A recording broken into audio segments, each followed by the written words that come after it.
reorganização do próprio programa, no meio dessa situação toda de caos que a gente viveu e vive ainda, ao pessoal do corpo estudantil, né, através da sua representação, que também não nos abandonou.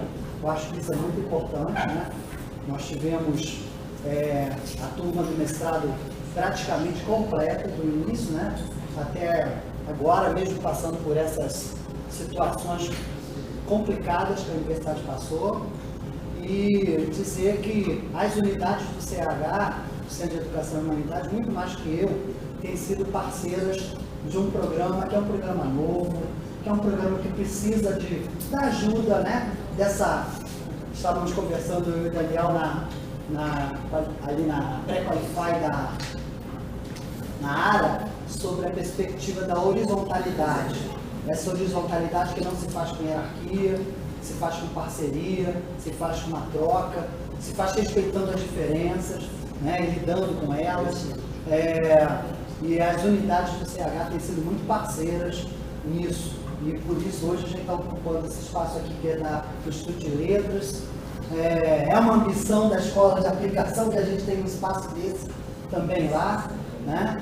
E tem sido assim com o PPFH, tem sido assim com a comunicação social, e por isso também o programa tem conseguido sobreviver bem a essa situação toda de desgaste, de crise, que não é provocada pela universidade, mas é provocada, infelizmente, por aqueles que foram eleitos, né, pelo governo, que deslegitimou a universidade, mas tentou deslegitimar, mas não conseguiu.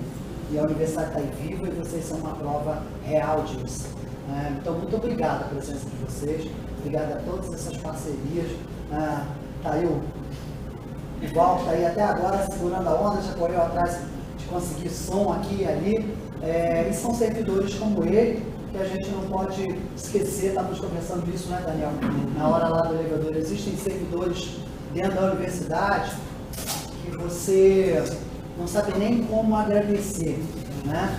E o Walter Miller é um dos servidores mais antigos hoje, nessa casa, é um cara que está aí para ajudar todo mundo e não se nega, não tem horário, não tem isso. Muito obrigado. Seja bem-vindo.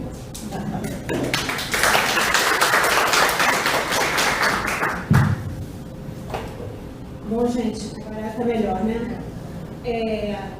Lincoln encerra a fala dele, eu passo a palavra à professora Fátima, diretora do SUCAP, do Instituto de Aplicação Fernando Rodrigues da Silveira, para dar as boas-vindas e fazer as colocações dela. Boa noite, né? Eu estou pelo segundo ano aqui, né, nessa aula inaugural, né, participando da aula inaugural, e acho que é muito importante estar aqui, porque a gente vê a resistência de todo mundo, né, do programa, um programa tão jovem, mas que já passa por muitas adversidades, né, decorrentes da situação em que a gente vive. Eu estou aqui entre ex-diretores do CAP, né, então, mais do que eles, acho que ninguém sabe, né, da situação.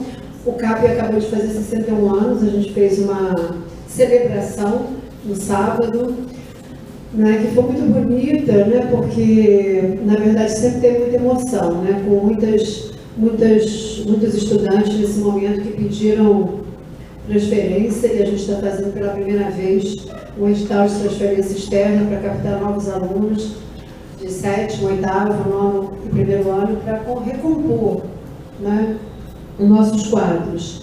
Eu gostaria, na verdade, que essa aula inaugural estivesse sendo feita no CAP, porque o mestrado é no CAP. Mas, nesse momento, desde o ano passado, o auditório encontra-se interditado, né? São 20 anos, né, que ano que vem o CAP faz lá na Santa Alexandrina, e é fruto, né, dessa falta de manutenção, tudo. O auditório, né, deu problemas, né, de cupim, enfim, e ficou muito perigoso, né, com risco para a gente poder fazer atividades. Então, ele foi interditado mesmo pela situação aqui pelo de saúde, e a gente agora está batalhando para fazer a manutenção, né, para reformá-lo. Então, eu queria parabenizar todos, né, a coordenação do programa, na verdade, a criação desse mestrado, né, porque com a criação desse mestrado, a gente reafirma, né, o Instituto de Aplicação, o Instituto Acadêmico da Universidade, no qual o CAP se transformou em 2001, né, tendo a docência, né, a pesquisa, a extensão e a pesquisa. Né, então, acho que isso é importante, foi fruto, né, de muita batalha, de muitos que lutaram por isso, né, antes de nós, inclusive, né, antes dessa mesa também aqui, antes de nós. Então, eu acho que esse mestrado, ele é o coroamento disso. Então, ele é muito importante da forma que ele é. O mestrado de ensino de educação básica, né, no qual os professores todos dão aula, desde o primeiro ano, né, do ensino fundamental no CAP até o terceiro ano do ensino médio. Então, na verdade, não é só teoria que está aqui circulando, é a prática principalmente. Né, professores do ensino médio, professores do ensino fundamental. Eu acho que esse diferencial ele é muito importante. E a quem ele é dirigido, né, que na verdade são os professores que atuam no ensino fundamental, no ensino médio das redes, principalmente. Eu sou uma professora que veio de rede, eu trabalhei muitos anos em diferentes redes do município e do estado, uma grande parte da minha vida, e eu valorizo profundamente a gente. E acho que a universidade, ela tem a obrigação de compartilhar a sua produção científica e acadêmica. Né? Então, por isso eu acho fundamental, né, esse mestrado, né, profissional.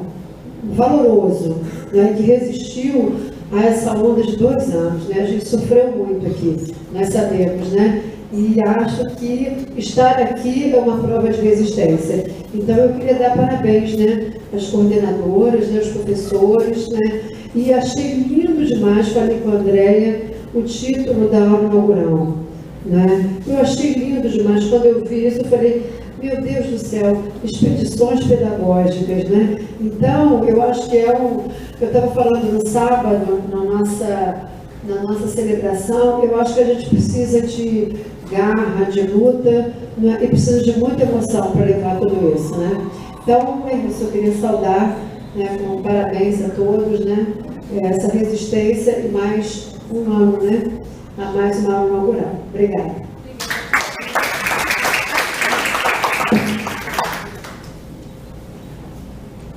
Bom, tendo a Fátima encerrado a fala dela, eu passo agora a palavra para a vice-coordenadora do programa, a professora Andréia Castro Fernandes. Bom, boa tarde, boa noite, exatamente agora, 18 horas.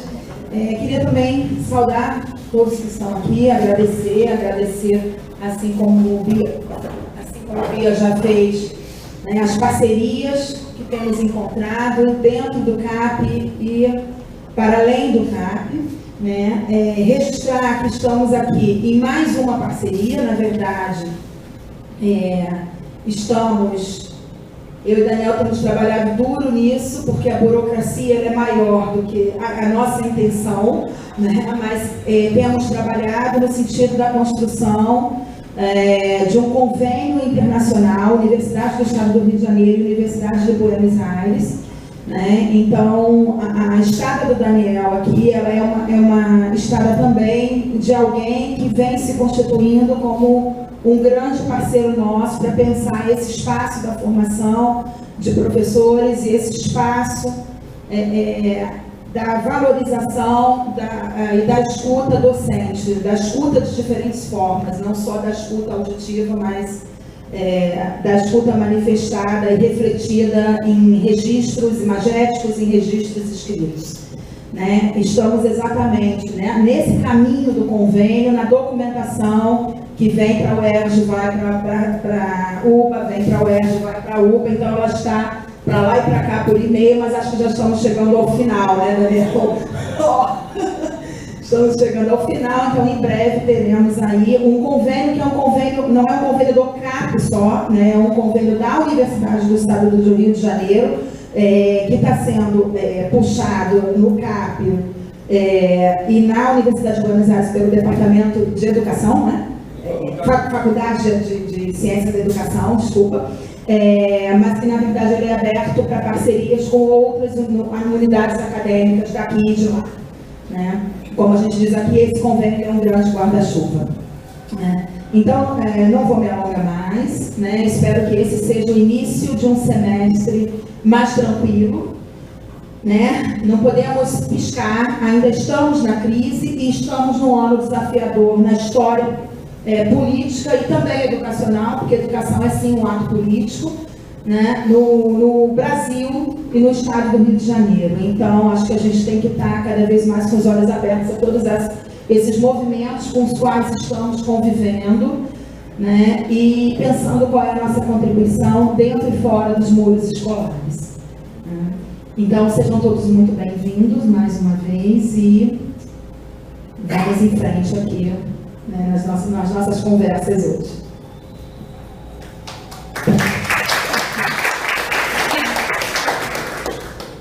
Obrigada, Andréia. Passo agora a palavra para o Vicente, né, da representação estudantil, meu aluno nesse programa de mestrado. Muito obrigado, então, pela oportunidade de estar aqui. Para mim é uma bênção. Muito obrigado por conhecer cada um de vocês. Muito obrigado por todos os professores, né, que a gente sabe da luta que é travada para fazer com que essa universidade permaneça firme, permaneça erguida e desenvolvendo cada vez mais um grito de luta, um grito de resistência, né? Porque nós sabemos que vivemos num governo que cada vez mais, de uma maneira descarada, procura implantar políticas neoliberais, políticas que vêm cada vez mais colocar, né, a coleira da dominação sobre os nossos pescoços, né? Mas a gente tem que lutar, a gente tem que resistir e essa oportunidade que me é proporcionada, eu sou muito grato pelo fato a todos os professores, sou muito grato a todos os professores, aos meus colegas, por essa socialização de ideias, pela oportunidade da gente estar mediando esses conhecimentos, mas tenho um coração, uma gratidão especial à Bia por acreditar no meu projeto e estar fazendo com que eu possa sonhar, né? E a partir do momento que existe essa voz, que se ergue essa bandeira que é levantada, né, pelos nossos professores, né, a gente passa a comungar do pensamento do próprio Raul Seixas, né, que diz que quando a gente sonha sozinho não é sonho, mas quando a gente sonha em conjunto, né, é a extensão da realidade que a gente vai conquistar. Então, mais ou menos parafraseando ele, é isso. E no livro, para terminar, do Paulo Freire, né, Pedagogia do Oprimido, tem uma frase que eu gosto muito, que é do Hegel, que ele diz: a verdade do oprimido reside na consciência a verdade do opressor reside na consciência do oprimido, né? Então, que nós possamos cada vez mais despertar essa consciência, porque essa consciência, né, do nosso papel na sociedade, do nosso papel através da educação, de promover a transformação social, a transformação que a gente acredita, e eu acredito que a educação é um passo para a mudança social, é um passo para a diminuição das desigualdades sociais, para a justiça social. Eu acredito que isso passa, né, percorre a nossa consciência, porque a universidade, quando eles tentam fechar a universidade, quando eles tentam fazer com que através desse sucateamento a universidade venha passar por dificuldades, eles estão tentando calar, não uma universidade, mas eles estão tentando calar uma voz de resistência, uma voz de luta que é levantada aqui.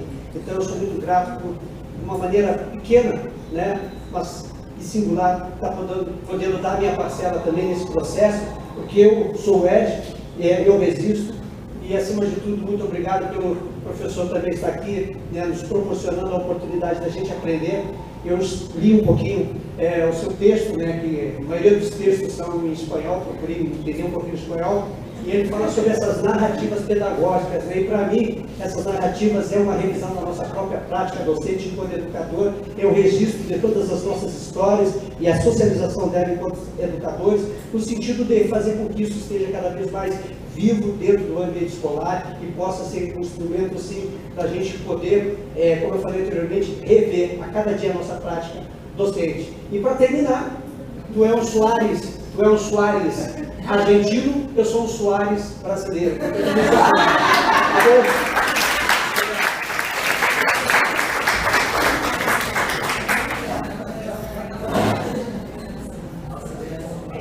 Bom, gente, então nesse momento a gente está praticamente encerrando a mesa. Quero agradecer ao Vicente, né, pela fala, o Monique, Fátima, André. Bom, e nesse momento, né, André já falou, Vicente já falou, não vai existir, tem sido assim, as palavras que a gente mais tem usado nos últimos anos, né? A gente tem aqui o professor Daniel, né, que vai falar um pouquinho sobre formação docente, né, que é o motivo maior da existência do nosso programa, né? O programa foi criado para formação docente mesmo, né, formação docente na educação básica. Então, quero agradecer a presença, o título da palestra, que já veio poder também, expedições pedagógicas e narrativas, contribuições para os processos de formação docente. O professor Daniel, André já disse, já é um colaborador nosso, um parceiro, né? As iniciativas de internacionalização são importantes para os programas de pós-graduação, né? Nosso programa está entrando no 4º ano de existência, então, assim, essa parceria é importante para a gente. É a nossa primeira iniciativa de internacionalização, eu espero que se consolide e outras virão, né? A gente está nesse momento acabando de preencher a plataforma Sucupira, onde a gente é avaliado, então a gente já coloca na Sucupira que essa iniciativa está sendo formalizada, né? E antes de desfazer a mesa, pergunto se Fátima quer fazer mais alguma colocação. Não? Então, agradeço mais uma vez a presença, vamos desfazer a mesa e convido o professor Daniel para assumir aqui o posto. Muito obrigada, gente. Só apresentando o Daniel mais um pouquinho. O Daniel possui graduação em Ciências da Educação pela Universidade de Buenos Aires e doutorado em Ciências da Educação também pela Universidade de Buenos Aires. É professor adjunto regular, certo? Professor titular regular, pois é, eu falei titular, né? Professor titular regular da Universidade de Buenos Aires, membro também do corpo editorial de algumas revistas acadêmicas, dentre elas a Mosaicos, que é a nossa revista, né? E pesquisa e publica na área de educação, com ênfase nas documentações narrativas docentes, e é sobre esse campo que ele veio conversar conosco hoje nessa aula inaugural. Então, sem gastarmos mais tempo do Daniel, passar para ele. Buenas noches a todas y todos. Para mí también es un orgullo estar aquí en la apertura de este curso de la maestría profesional. Para mí no solamente un orgullo, sino también un desafío estar aquí hablando para ustedes. Yo acho que las maestrías profesionales tienen que ser uno de los eixos de los procesos de transformación de las universidades en nuestros países. Considero que la articulación de formas académicas de saber con la posibilidad de procesos, estoy hablando muy rápido, ¿no? La posibilidad de articular las formas de saber del campo académico con la recuperación, el reconocimiento y la reconstrucción del saber de la práctica profesional es una de las dimensiones fundamentales de la próxima reforma académica y democrática de nuestras universidades. También quiero significar mi presencia aquí también como un acto de solidaridad del campo académico argentino con el campo académico brasilero, de las universidades públicas argentinas con las universidades públicas brasileiras. Ustedes estuvieron en lucha durante todo este tiempo, siguen estando en lucha durante todo este tiempo. Mañana en Argentina comienza una greve también universitaria, porque también en Argentina tenemos una restauración conservadora y una ofensiva neoliberal que focaliza la universidad como uno de sus enemigos fundamentales. No solamente porque ellos consideran que es un gasto de dinero mantener a las universidades para los pobres, sino también porque las universidades públicas en Argentina constituyen un foco de resistencia crítica a esas políticas, y tanto en Brasil como en Argentina, como en otros países de América Latina, que hasta hace poco tiempo estábamos encaminados en un proceso de libertación y de emancipación.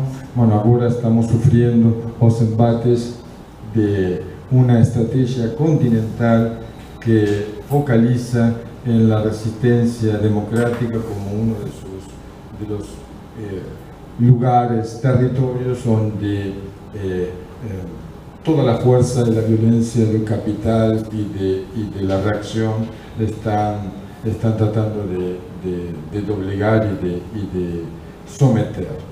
Por eso quiero enmarcar esta aula inaugural en ese contexto de resistencia, que yo acho que debe ser una resistencia afirmativa. No debe ser tan solamente un acto de resistencia por la negativa, sino que debe ser creativa, debe estar orientada a la producción de pensamientos y de acciones colectivas que no solamente le digan no a la ofensiva neoliberal, sino que también se encaminen hacia la producción de otros dispositivos, de otras prácticas, de otros mecanismos institucionales que nos permitan proyectarnos y volver al camino de la emancipación de la libertad. También quiero agradecer la oportunidad de contar, de presentar lo que venimos haciendo en Argentina, en la Universidad de Buenos Aires particularmente, en torno de la formación de los profesores, en torno del desenvolvimiento profesional de los docentes. Eu gosto muito de falar de desenvolvimento profissional crítico, na medida que a gente vem pensando em formas que intentem trabalhar en el desenvolvimiento de las competencias y los saberes que los profesores y las profesoras producen na hora de llevar adelante sus prácticas laborales y profesionales no territorio escolar, no territorio pedagógico.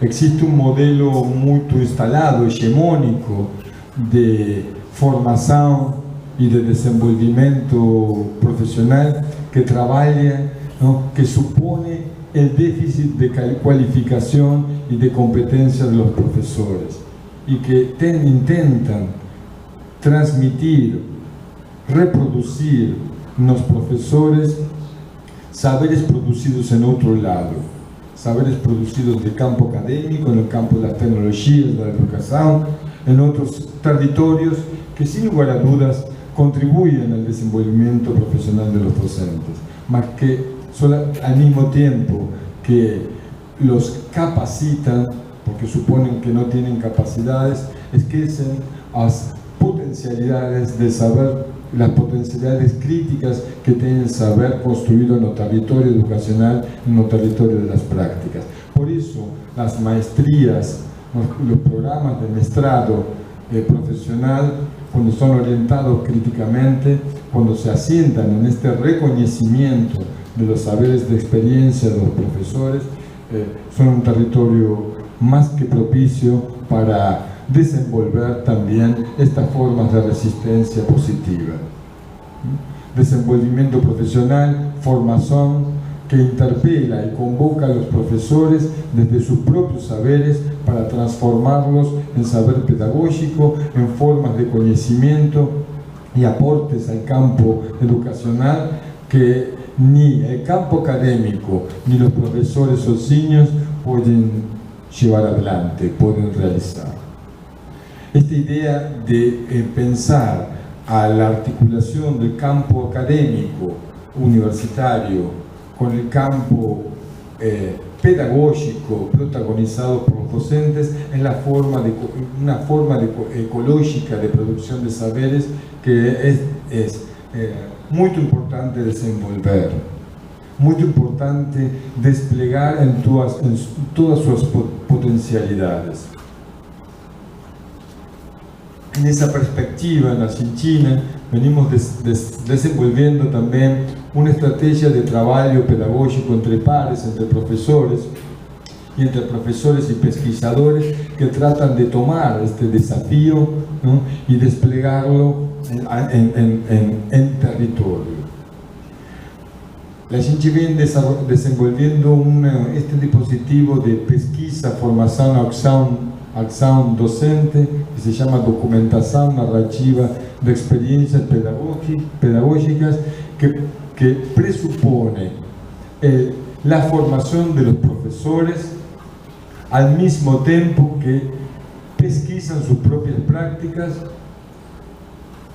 y elaboran colectivamente relatos que recuperan su experiencia, que reconstruyen narrativamente su propia experiencia, no solamente para plasmarlo en documentos narrativos, sino también que lo piensa como una intervención político-pedagógica y discursiva en el debate público de la educación, que produce relatos de experiencia no solo como fuentes para la pesquisa, como fuentes narrativas para la pesquisa que realizan los profesores, sino que los consideran productos de procesos de pesquisa protagonizados por los propios profesores y que los ratifican, los confirman, más que como objeto de pesquisa o como sujetos colaboradores en la pesquisa de los profesores, como sujetos de pedagogía y sujetos de producción de conocimientos legítimos en el campo pedagógico.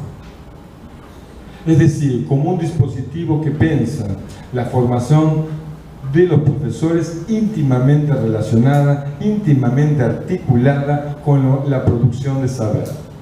Es más, que piensa a la formación de los profesores siempre como producción de saber y no tan solo como reproducción de saberes producidos en otro lado. Es decir, que piensa la formación necesariamente articulada con la producción de saber. Formación y pesquisa de esa forma están íntimamente articuladas y no solamente pensadas dentro de los parámetros del campo académico, sino también pensadas, articuladas, elaboradas de acuerdo a reglas de composición y criterios de validación del campo legitimados no campo pedagógico, es decir, en el territorio de las prácticas profesionales y laborales de los profesores, los territorios de encuentro entre profesores, alumnos y comunidades, y que ponen de esta manera en el centro del proceso la dimensión política de la educación, la dimensión política de la pesquisa y de la formación. La documentación narrativa de experiencias pedagógicas, entonces, puede ser definida básicamente de dos formas. Como un proceso de desenvolvimiento profesional docente, centrado en la pesquisa narrativa y autobiográfica de la propia práctica, a través de la elaboración individual y colectiva de relatos de experiencia, o bien como un proceso de pesquisa docente, de pesquisa pedagógica llevada adelante por profesores, que se supone o que se plantea como una experiencia de formación, es decir, como una experiencia de transformación subjetiva o de reposicionamiento en el campo pedagógico, de lugar de objeto, de una posición receptiva y de objeto de formación, de capacitación, de pesquisa y de acción pedagógica, a una posición activa en el campo de la producción, la propia formación, la producción de saberes, la propia formación y también la intervención afirmativa en el campo pedagógico. Tal vez hay muchas formas de presentar la documentación narrativa. Una, tal vez la más legítima, la más adecuada, la más pertinente sea justamente elaborar un relato de experiencia, ¿no? Sería la forma más pertinente, más longa, más larga, que eu relate, haga un relato autobiográfico de mi propia experiencia no proceso de diseño y rediseño, ¿no?, del dispositivo metodológico da documentación narrativa en territorio. Que eu faga con lo mismo que un profesor cuando le pedimos que elabore un relato de experiencia y que cuente, relate, narre el proceso de experimentación metodológica y política que implicó y que viene implicando el proceso de diseño y rediseño del dispositivo de documentación narrativa. De cómo surgió no tanto en el campo académico, sino en el ámbito de un Ministerio de Educación Nacional, como una forma de reconstruir el currículo en acción de las escuelas. Tal vez lo más oportuno sería que les cuente cómo desde un Ministerio de Educación Nacional, en el año 2000-2001, a gente pensó la posibilidad de elaborar documentos curriculares oficiales escritos por docentes a través de sus relatos de experiencia. Y cómo a partir de esa iniciativa se fueron generando colectivos y redes pedagógicas de profesores que asumieron la responsabilidad, el compromiso y la participación para comprometerse en la elaboración de estas formas de saber que tomaban la forma narrativa como soporte y como estrategia metodológica. De cómo en aquel momento pensamos a la narrativa como una estrategia metodológica adecuada para ser masificada, socializada masivamente entre los profesores, para que ellos pudieran recuperar su propia palabra para nombrar su propio mundo, para poder resignificarlo y para poder aportar saberes que desde el campo especializado de las ciencias de la educación no poseíamos. Sería muy apasionante, pero muy longo y no tendríamos demasiado tiempo. Pero tal vez sería esta la forma más adecuada, más pertinente de hacerlo. Existe un texto que yo escribí que está en la Revista Mexicana de Pesquisa Educacional, Revista Mexicana de Investigación Educativa, número 62, en donde se cuenta parte de este proceso y que las convido a que lo lean. Otra forma de presentar a documentación narrativa de experiencia pedagógica es plantearlo como el emergente, como una metodología emergente de dos tradiciones teórico-metodológicas y dos procesos de transformación do campo da pesquisa. Por un lado, como resultado del proceso de revitalización de la tradición crítica, emancipatoria y liberadora de la educación y la pedagogía en América Latina, en su confluencia con lo que se conoce como expansión o extensión del campo biográfico o autobiográfico. Leonora Fuchs de Argentina trabajó esta idea de cómo las prácticas biográficas y autobiográficas se han expandido y se han multiplicado en el campo social, no solamente educacional, o como Christine Delory-Monberger plantea la condición biográfica y autobiográfica y narrativa como una dimensión central y definitoria de la modernidad tardía y del capitalismo postindustrial. Y de cómo esta expansión de las prácticas autobiográficas han inundado, han penetrado las prácticas de pesquisa y las prácticas de formación en América Latina y en el mundo. La experiencia de Brasil es ejemplar en ese sentido. Yo vengo participando desde el año 2008 en el Congreso Internacional de Pesquisa Autobiográfica, en donde se presentan alrededor de 1.200 trabajos vinculados con las narrativas autobiográficas. y también en Argentina se han expandido y en Europa también existe muchísima producción académica. También participo como editor, ese es también otro orgullo, como editor extranjero de la revista brasileña de pesquisa autobiográfica que publica la Asociación Brasileña de Pesquisa Autobiográfica. Como podemos ver, tiene ahí toda una serie de componentes institucionales que dan cuenta del grado de un nivel de estructuración alto no campo da pesquisa autobiográfica y narrativa no Brasil. El otro elemento, la otra tendencia, tiene que ver con esta idea que surgió en América Latina fundamentalmente en la primera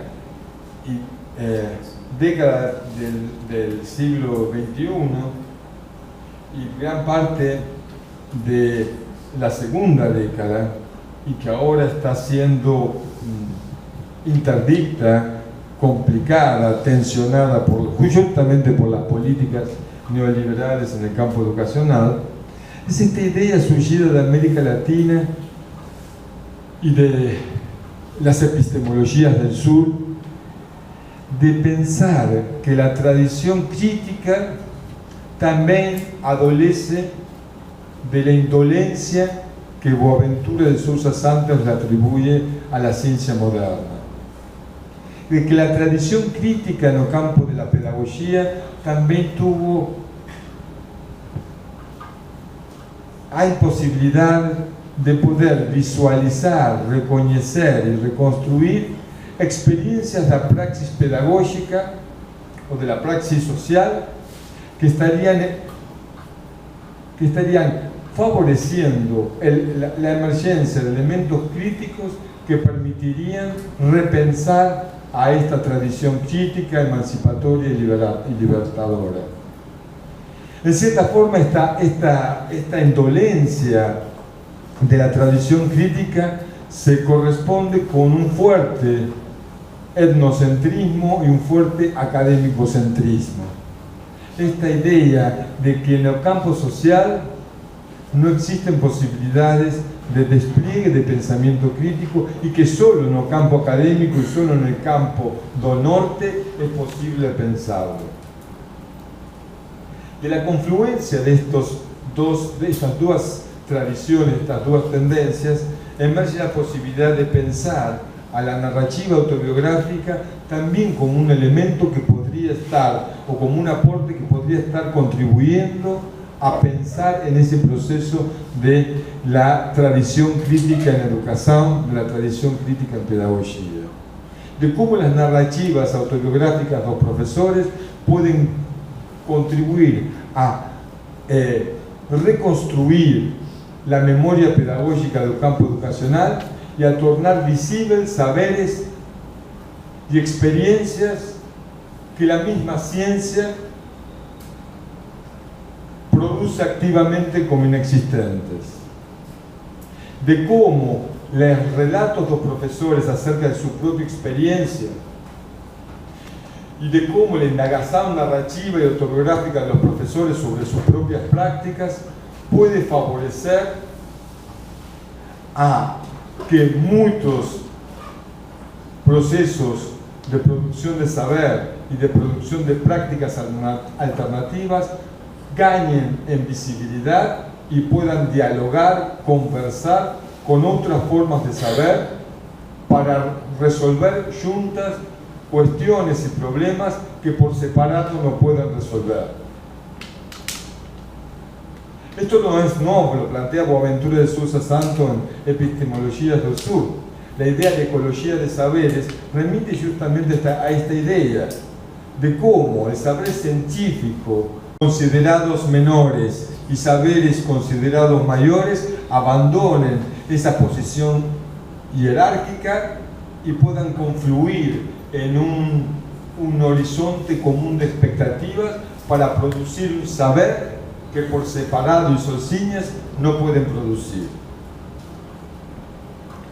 Y es ahí donde a mí particularmente me interesan las narrativas autobiográficas y la posibilidad de construir dispositivos de trabajo que provoquen a los profesores a producir relatos de experiencia.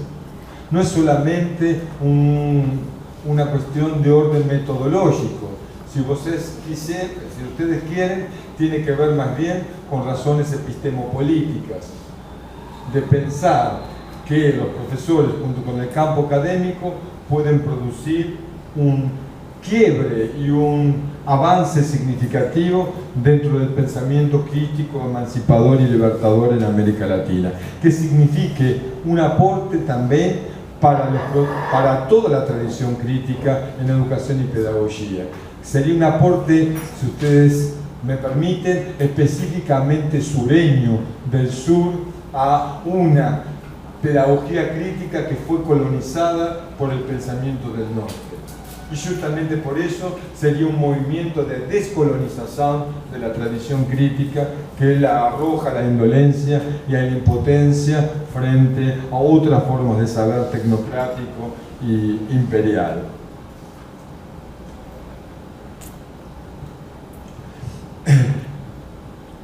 En el campo educacional, ustedes saben muy bien, hay un discurso hegemónico muy fuerte que se establece fundamentalmente entre el currículum, entre los discursos curriculares, el discurso de la avaliación y el discurso de la capacitación, entendida dentro de la teoría del déficit, que descalifican a los profesores y a las profesoras, que los desacreditan en sus saberes y experiencias y que los condenan a un lugar subordinado dentro de las relaciones de saber y de poder del campo pedagógico.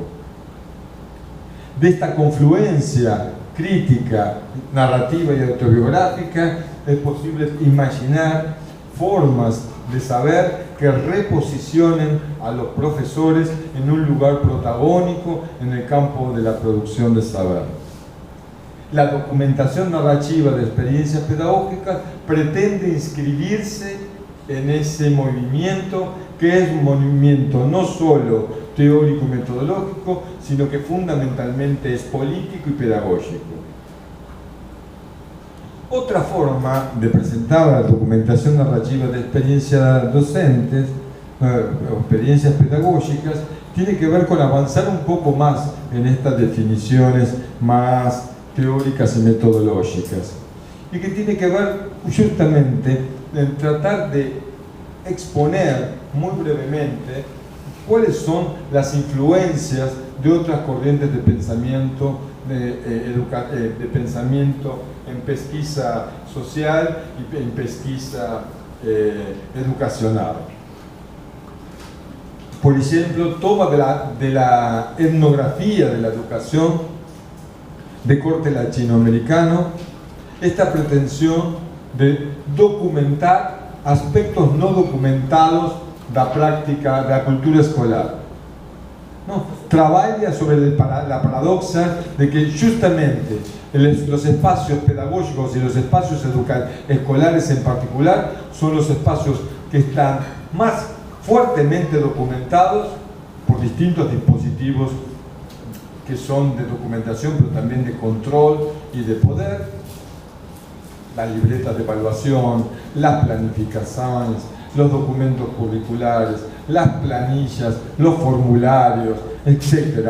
Las asistencias, el listado de asistencias, ¿no?, de los alumnos y de los profesores, es un espacio altamente documentado y altamente regulado, pero que justamente esa documentación es poco sensible a los aspectos vitales y más importantes de la práctica pedagógica escolar. La etnografía, de la mano de Elsie Rockwell, no sé si lo ubican, Elsie Rockwell,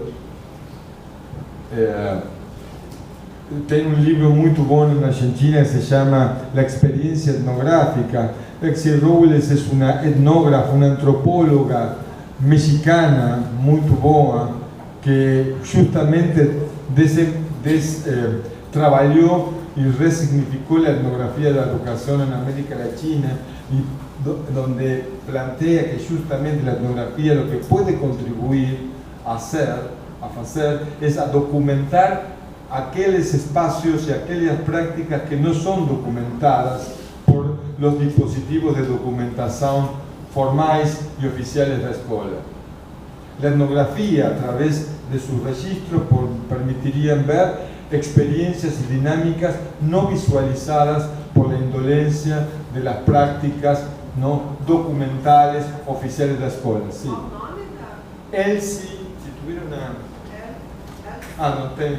Elsie Rockwell, rock como rock and roll, Rockwell, fine, ¿no? Rockwell.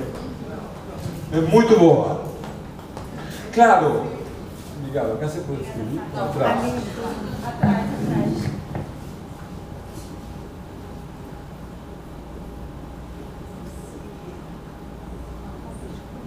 Aunque parezca mentira, es mexicana. Elsie Rockwell. Bueno, él produjo desde la década del 70 muchísimos trabajos muy buenos de etnografía de la educación. Es una referencia internacional. Pero él hace una advertencia. Dice, la etnografía de la educación no es pedagogía. Obedece las reglas de composición, las reglas metodológicas del campo antropológico, no del campo pedagógico.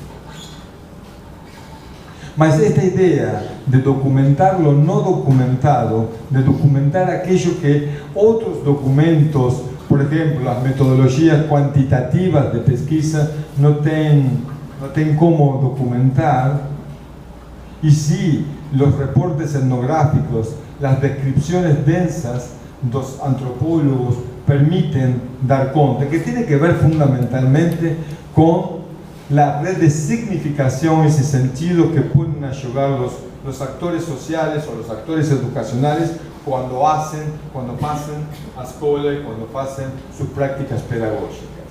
La etnografía de la educación pretende justamente dar cuenta de esas significaciones y sentidos puestos a ayudar por los sujetos de la educación y que no son olvidos, que son descalificados por las formas convencionales de pesquisa.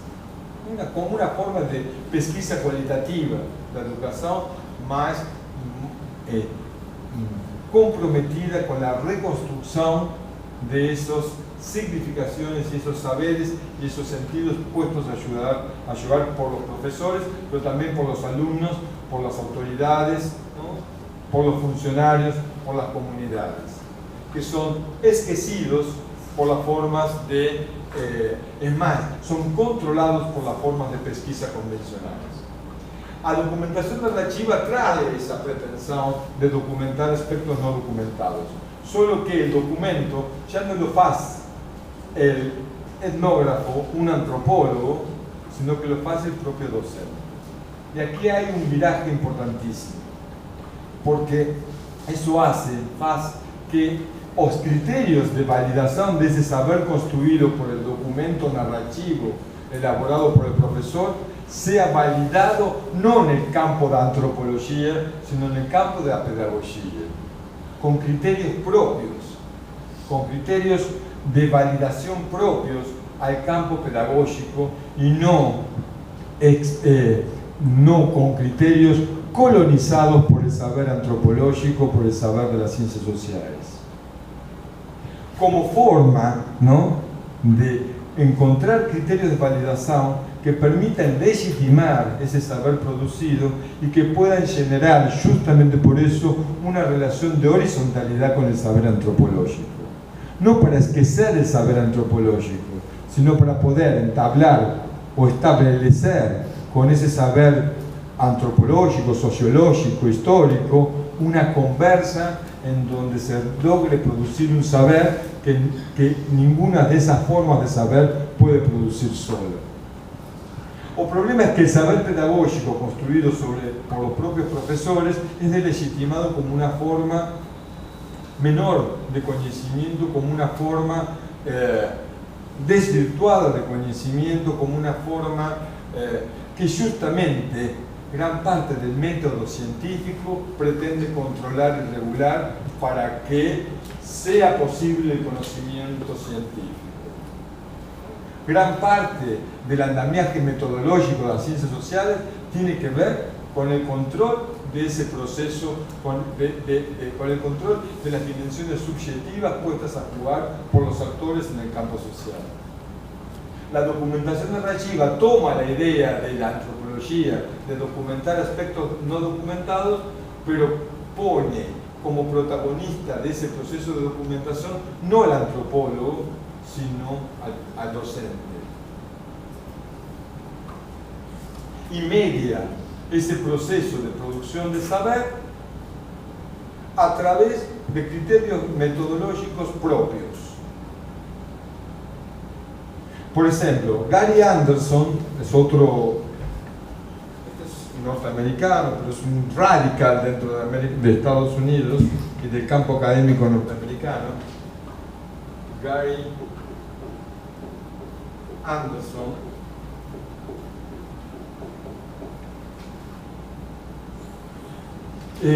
estuvo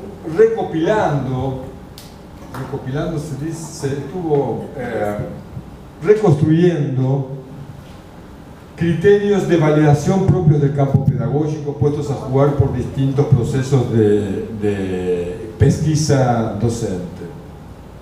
Por ejemplo, incorporó el criterio de validez catalítica, que en el campo académico no tiene ningún sentido, pero en el campo pedagógico sí. ¿Qué quiere decir? Que una forma de validar el conocimiento producido por esa pesquisa tiene que ver que produce efectos en la práctica pedagógica.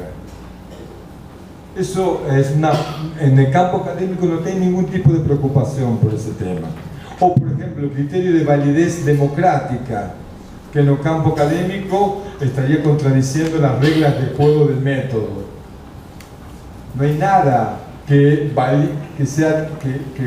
nada que tenga que ver con lo democrático que valide una forma de producción de saber, sino en el campo pedagógico sí. O la validez dialógica, en fin, elabora, no me voy a detener en eso, pero sí elabora o reelabora una serie de criterios que solo tienen sentido en la validación de conocimiento en el campo pedagógico y que perdería sentido en el campo académico.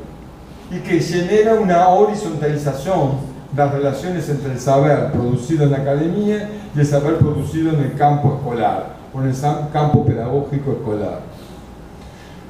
Por ejemplo, es muy probable que las formas de saber producidos por los profesores no pasen las pruebas de validación del campo académico. Pero también es muy probable que el saber producido en el campo académico no pase las pruebas de validación del campo pedagógico. No se trata de quién tiene razón, no se trata de establecer una competición entre ambos, sino más bien de generar un campo de inteligibilidad entre esas dos formas de producción de saber para producir un saber que sozinhos no pueden producir y que parece que requiere formas de saber que las formas convencionales, ¿no?, de producción de saber no están atendiendo en este momento. También toma la documentación narrativa muchos elementos de la pesquisa narrativa y autobiográfica, por supuesto. Pero nuevamente, aquí toma fundamentalmente la necesidad de establecer relaciones horizontales, de establecer un marco de confianza entre los pesquisadores, de darle importancia central a las dimensiones narrativas y autobiográficas en la producción de saber. A diferencia de otras formas de producción de saber que apartan el relato, que afastan la biografía de los sujetos en los procesos de producción de saber. Pero nuevamente, la documentación narrativa de experiencias pedagógicas no es propiamente una pesquisa autobiográfica. O foco, o centro de la documentación narrativa no é a propia vida do profesor que narra su experiencia. El foco de su pesquisa, o centro de su pesquisa, es la experiencia que ele viveu no campo educacional, que implica, que supone dimensiones biográficas, pero que no es propiamente su vida el espacio o el foco de su pesquisa. También, voy un poco más rápido, también toma muchos elementos de la investigación, acción participante propia de la educación popular, fundamentalmente dos desenvolvimentos y teorizaciones de Orlando Falsborda, un colombiano muy conocido en el campo de la sociología rural, ¿no? Que proponía que considerar a los objetos de pesquisa como sujetos de la pesquisa, involucrándolos participativamente en el proceso de elaboración y construcción de conocimientos sobre ellos mismos. La diferencia que aquí hay un matiz en la documentación narrativa que ultrapasa las pretensiones de la investigación acción participante. Porque en la pesquisa acción participativa, os sujeitos participam na pesquisa del pesquisador. O el cofirma, ¿no?, que signa o informe de pesquisa es el pesquisador académico. El que resulta autor del relatorio de pesquisa es el pesquisador profesional de la universidad, y los profesores o los sujetos que también participan en la pesquisa son sometidos al anonimato y a que sus relatos estén reservados, estén marginados en el anexo del reporte como fuentes y no como autores de saberes legítimos. En la documentación narrativa esto no acontece. Los profesores son los autores legítimos de sus relatos. Por ejemplo, si yo quiero hacer una pesquisa como profesor de la universidad, utilizando relatos de experiencia escritos por profesores, voy a tener que citarlos como autores y ponerlos en la bibliografía, porque el proceso de la documentación narrativa culmina con la publicación de los relatos de experiencia de los profesores. Entonces, no están ni reducidos a el anonimato con seudónimo, y esto es muy interesante para pensar en las comisiones de ética, ¿no?, de las pesquisas. No están reducidos al anonimato, no son negados en su nombre y su sobrenombre, sino que muy por el contrario son reconocidos como autores de relatos de experiencias, y los productos de sus pesquisas son incorporados como bibliografía, ¿no?, dentro del capítulo de bibliografía de las pesquisas del pesquisador profesional. Entonces ahí hay un tema con la autoría de los procesos de pesquisa que también se compartía. No es solamente un fragmento del proceso de pesquisa, sino todo, desde los objetivos de la pesquisa hasta la publicación de los resultados de la pesquisa. Entonces, la idea es que uno podría seguir pensando cuáles son las influencias de la documentación narrativa, pero lo más importante de todo esto es que no es que toma prestados estos criterios, sino que más bien dialoga con los criterios metodológicos de estas tradiciones de pesquisa social y educacional para construir los propios criterios de validación y los propios criterios y reglas de composición de los procesos de pesquisa.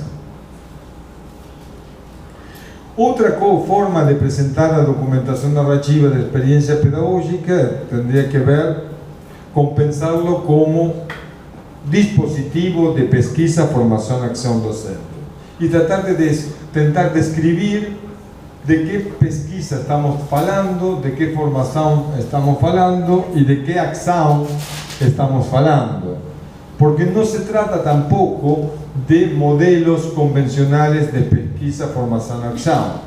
Por ejemplo, se define a sí misma la documentación narrativa como una forma de pesquisa docente, como una forma de pesquisa pedagógica que se diferencia fuertemente de la pesquisa educacional, de la pesquisa que hace la ciencia de la educación, que se diferencia de la sociología, de la pesquisa de la sociología de la educación, la historia de la educación, la economía de la educación, de la psicología de la educación. Porque pretende, como decía antes, elaborar criterios metodológicos propios y criterios de validación propios.